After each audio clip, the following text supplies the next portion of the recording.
Urea కొరత వల్ల రాష్ట్రంలో రైతులు గోసబడతా ఉన్నారు.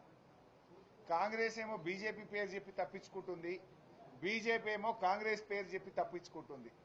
కాంగ్రెస్ బీజేపీలు దొంగ నాటకాలు ఆడి రైతులను గోసబెడతా ఉన్నారు. అందువల్ల అసలు కాంగ్రెస్ తప్ప బీజేపీ తప్ప ఏంది ఈ సమస్య కారణం ఏంది? 10 ఏళ్ల బీఆర్ఎస్ హయాంలో లేని సమస్య ఇప్పుడు ఎందుకు వచ్చింది? దానికి ఏదైనా పరిష్కారం చూపిద్దాము అనే అంశం మీద శాసనసభలో ఈ ఎరువుల కొరత మీద మాట్లాడాలని బీఆర్ఎస్ పార్టీ ప్రతిపాదించింది. ఈ 2 అంశాలు తప్పకుండా తీసుకోవాలని చెప్పి మేము కోరాం. వీటితో పాటు అనేక సమస్యలు, గ్రామాల్లో పారిశుధ్య నిర్వహణ సరిగా లేక మలేరియా, డెంగ్యూ, వైరల్ ఫీవర్స్తో ప్రజలు బాధపడతా ఉన్నారు. గ్రామాలు, పట్టణాల పారిశుధ్య నిర్వహణ, ఈ అంటు రోగాల మీద చర్చించాలని అడిగాం.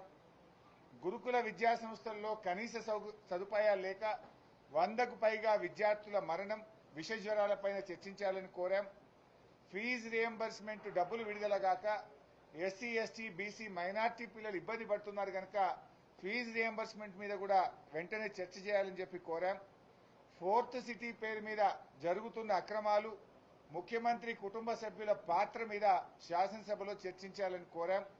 అదేవిధంగా పౌర సరఫరాల శాఖలో ధాన్యం కుంభకోణము, బాధ్యులపై చర్యలు తీసుకోవడం అనే అంశం మీద చర్చ చేయాలని, అదేవిధంగా ప్రభుత్వ ఉద్యోగుల టీఏలు, డిఏలు, సరెండర్ లీవులు, రిటైర్మెంట్ ఉద్యోగుల బెనిఫిట్స్ ఇవ్వకపోవడము, పీఆర్సీ ఇవ్వకపోవడము, 5 డిఏలు పెండింగ్ ఉన్న అంశాల మీద కూడా చర్చ చేయాలని చెప్పి కోరాం.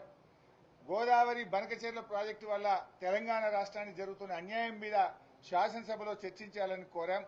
అదేవిధంగా మరి హైడ్రా కూల్చివేతలు, పేదలు పడుతున్న బాధలు, ప్రభుత్వ ఆసుపత్రుల్లో కనీస సౌకర్యాలు లేని విషయాలు తదితర అంశాల మీద బీఆర్ఎస్ పార్టీ ఈ శాసనసభ సమావేశాల్లో చర్చించాలని కోరాం. దురదృష్టం ఏంటంటే రాష్ట్ర ప్రభుత్వం 2 రోజులు అసెంబ్లీ జరుపుతామంటున్నారు. 2 రోజులు అంటే 2 రోజులు అంటే ఇవాళ రేపు ఖతం బర్కాస్. అంటే పారిపోతున్నది ప్రభుత్వం. ప్రజా సమస్యల మీద చర్చించకుండా శాసనసభ వాయిదా వేసుకొని పారిపోతున్నారు. వరదల మీద మాట్లాడదామంటే వరదలు ప్రాధాన్యత కాదు, బురద రాజకీయాలు మాట్లాడుకుందామంటున్నారు. ఎరువుల మీద, రైతుల మీద మాట్లాడదామంటే అది మెల్లగా మాట్లాడుకుందాం, తొందర ఏమున్నది అంటున్నారు.